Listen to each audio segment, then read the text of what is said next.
할렐루야. 하나님께 영광 돌리며 여러분과 여러분의 가정을 예수님의 이름으로 축복합니다. 2024년 1월 첫 번째 주일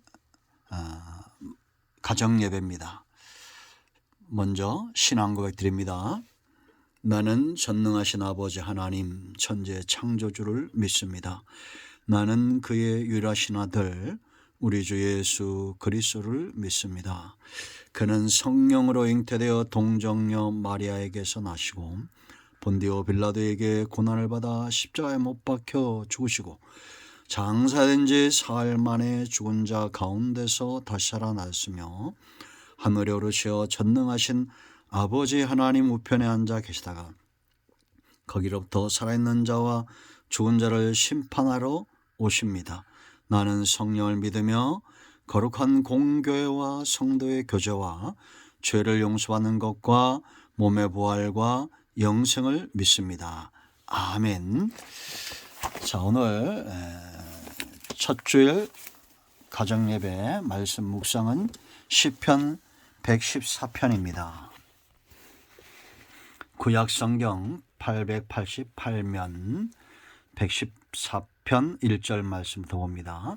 이스라엘이 애굽에서 나오며 야곱의 집안이 어느 가다른 민족에게서 나올 때에 유다는 여호와의 성소가 되고 이스라엘은 그의 영토가 되었도다.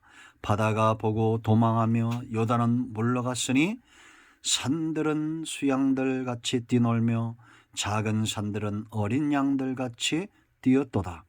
바다야 네가 도망함은 어찌미며 요단아 네가 물러감은 어찌함인가. 너희 산들아 순양들 같이 뛰놀며 작은 산들아 어린 양들 같이 뛰놀면 어찌민가. 땅이여 너는 주 앞에 곧 야곱의 하나님 앞에서 떨지어다. 그가 반석을 쳐서 못물을 되게 하시며 차돌로 샘물이 되게 하셨도다. 아멘. 성도는 구원이란 말이 낯설지가 않습니다. 우리가 구원받았다. 그러나 불신자들에겐 이것이 굉장히 생소하고 또 그렇게 어떤 계기가 되지 않으면 크게 필요로 생각지 않습니다. 그러나 성도에게 있어서 구원은 가장 큰 복입니다. 구원은 뭐라 했습니까? 출애굽이다. 그렇게 있죠.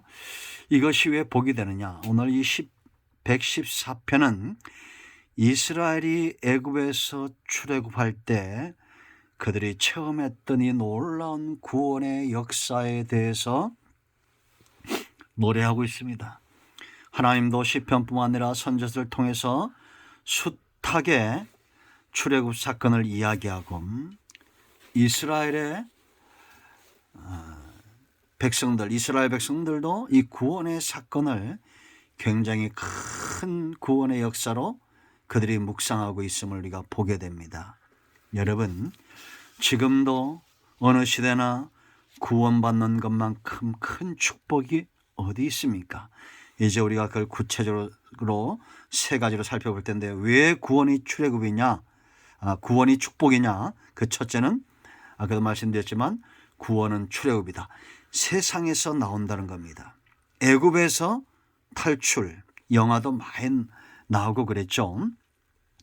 창세기 다음에 출애굽기잖아요. 아브라함의 자손들이 어떻게 번성하고 있는지 하나님의 약속대로 되어지고 있음을 우리가 보게 되죠. 야곱 때 와서 그의 아들 요셉이 애굽에 내려가게 되고 구덩이에 던져주고 억울하게 누명을 쓰고 그렇게 한 사람이 내려갔지만 그가 애굽에 팔렸지만 결국 예수님을 예표한 사건이 되죠. 그곳에서 크게 번성한 나라를 이룹니다. 그리고 약속의 땅으로 돌아오죠. 이 놀라운 역사죠. 여러분, 애굽에 있는 동안은 왜 구원이 출애굽이 애굽에 있는 동안에 보세요. 애굽에 있는 동안에는 애굽은 세상을 상징하죠. 하나님의 통치가 아닌 바로는 사탄을 상징하죠. 이들을 어떻게 만듭니까? 노예를 만들어 놓습니다.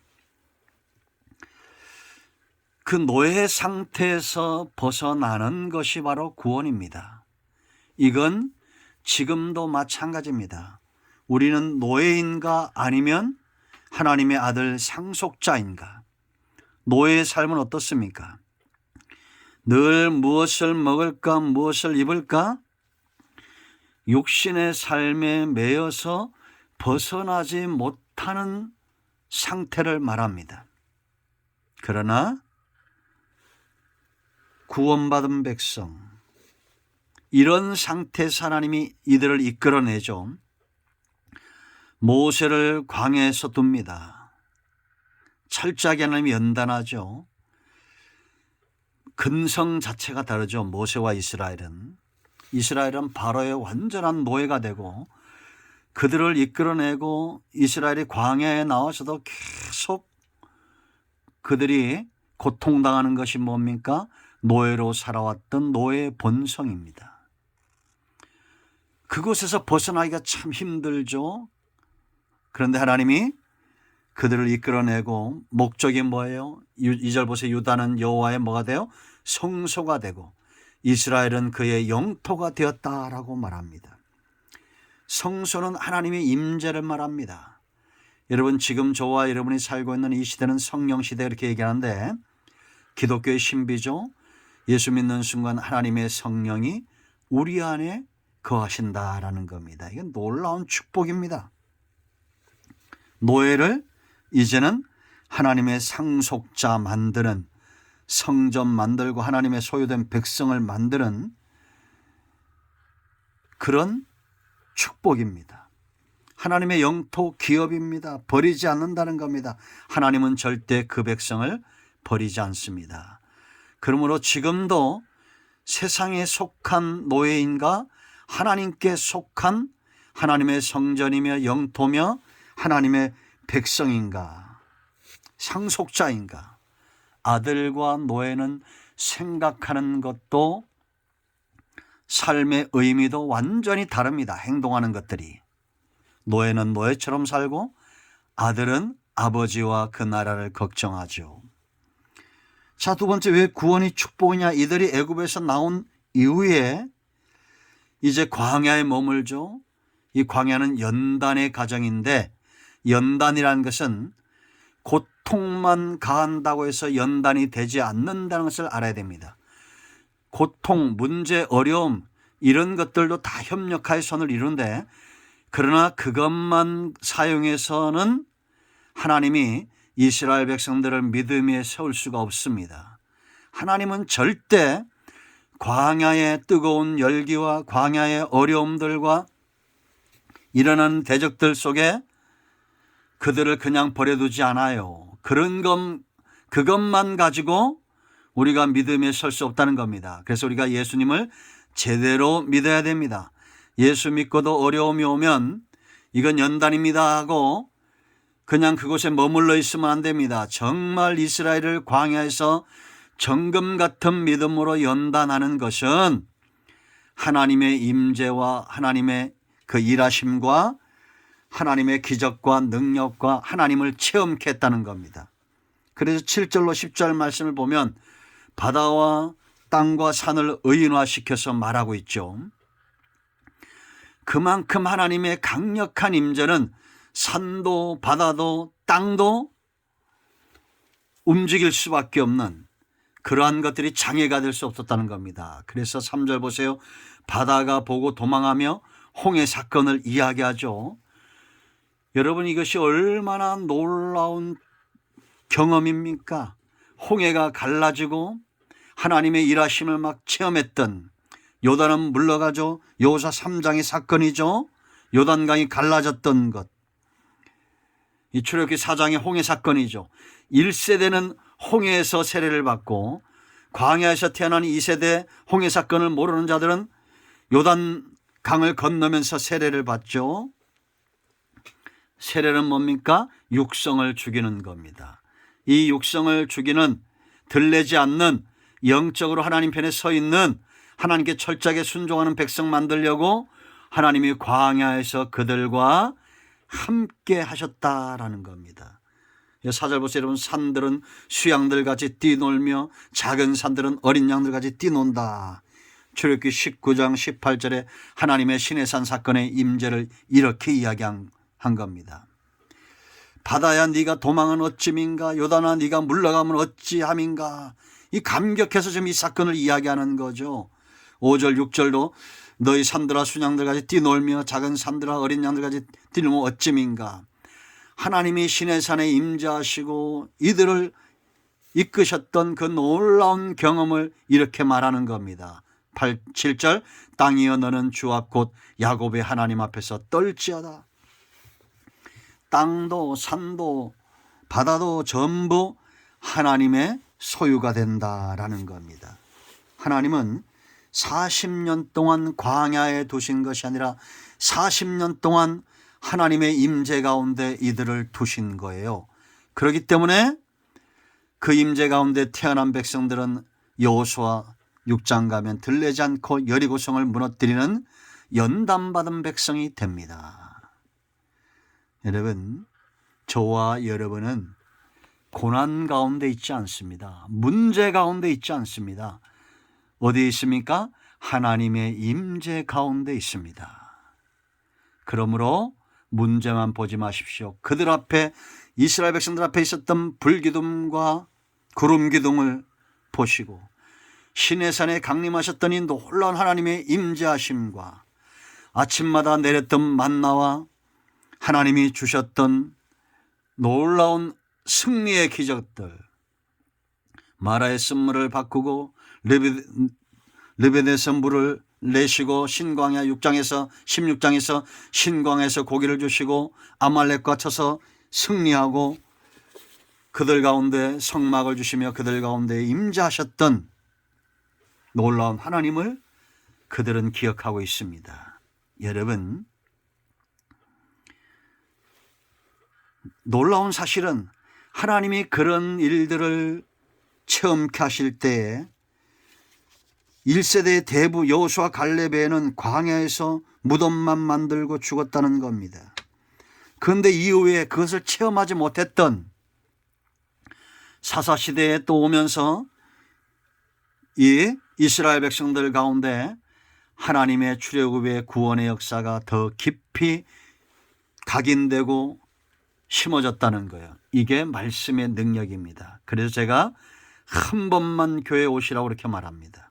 어릴 때든지 어릴 때 교회 다니다가 안 다닌 사람들도 있고 성년이 돼서 어쩌다가 한 번 교회 오신 분들도 있어요.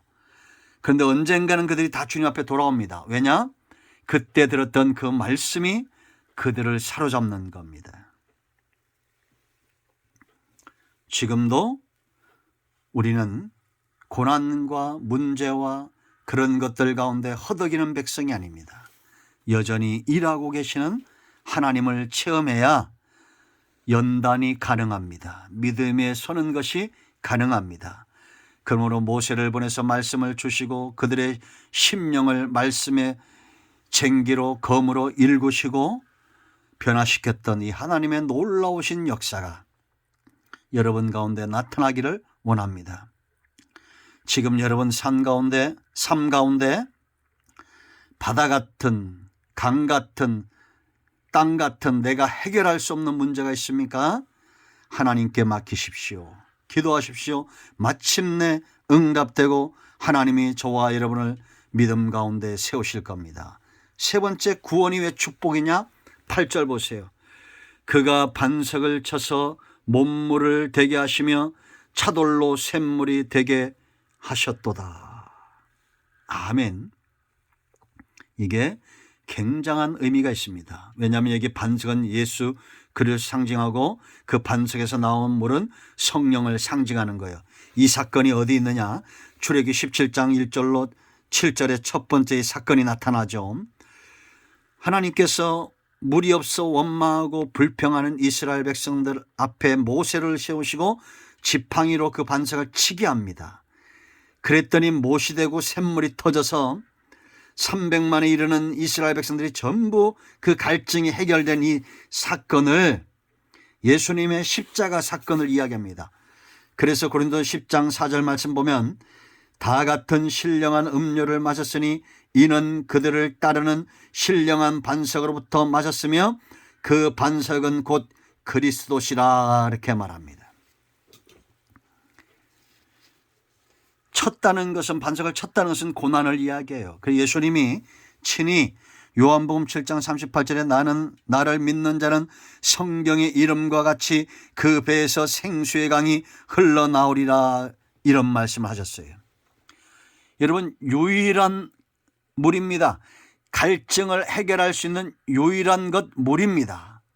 그러므로 여러분, 우리가 예수 믿고 체험하는 가장 큰 복은 뭐냐? 이런 영적 기갈에서 해방되는 거예요. 해갈을 느끼는 겁니다. 여러분, 사람들이 정말 겪는 고난이 뭐라고 생각합니까? 돈이 없었어요? 성경을 알지 못해서요? 우리가 사람과 많이 만나지 못해서요? 아니에요. 그러한 것들이 우리의 영적 기갈을 해결하지 않습니다. 여러분, 요한복음 3장을 보면 니고데모란 바리새인이 예수님을 찾아옵니다. 이 사람은 공회원이에요. 성경의 박사예요. 그런데도 그 속에 기갈이 있었어요. 예수님이 그 기갈을 해결하는 방법을 알려주시죠. 하나님이 세상을 이처럼 사랑하사 독생자를 주셨으니 이는 저를 믿는 자마다 멸망치 않는다는 겁니다. 거듭남에 대해서 이야기해. 물과 성령으로 네가 거듭나야 된다 라고 말합니다. 예수 믿는 자들이 받을 성령을 가르쳐 말씀하신 겁니다. 그 다음 장 4장에서 또 해갈받은 한 여인이 나오죠. 이 여인은 6번째 남편을 삽니다. 그런데 남자를 6번 바꿨어도 영적 기갈이 해결되지 않았다는 거예요. 신령과 진정으로 성령과 말씀으로 예배할 때 그 기갈이 해결될 것을 말하죠. 우린 돈이 많으면 해결될 거라고 착각을 합니다. 그런데 마태복음 19장 22절 말씀 보면 부자 청년이 나와요. 이 사람에게 영적인 갈급함이 있었습니다. 그래서 예수님에게 나와가지고 선생님 어떻게 해야 영생을 얻을 수 있습니까? 라고 말합니다. 그때 주님이 이 사람을 깨뜨려 보시죠. 네 소유를 다 팔고 나를 따르라 그렇게 말합니다. 그런데 이 사람이 22절 뭐라고 말합니까? 19장 22절 재물이 많은 고로 근심하여 돌아갔다. 참 재물이 무섭습니다. 하나님보다 더 위에 사람들의 마음을 빼앗고 더 윗자리를 차지하는 것이 바로 이 재물이에요. 이 수가성 여인도 6번 그래도 수가성 여인도 변화되고 성경 박사도 변화되는데 재물 많았던 이 부자 청년만 근심만 하고 돌아갑니다. 이것이 바로 노예입니다. 여러분, 우리는 예수님을 믿을 때 기갈의 문제가 해결된다는 걸 아셔야 됩니다. 구원은 축복입니다.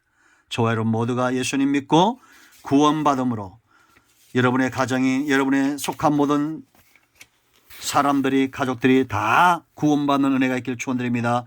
기도합니다. 하나님, 예수 그리스도의 이름을 의지하여 기도합니다. 이 말씀대로 되게 하여 주시옵소서. 세상에 속하여 노예가 아니라 하나님께 속한 성전으로, 하나님의 기업으로, 상속자로 살게 하옵소서. 우리 가운데 마음이 상한 자, 병든 자 치유하시고 회복시켜 주시기를 원합니다.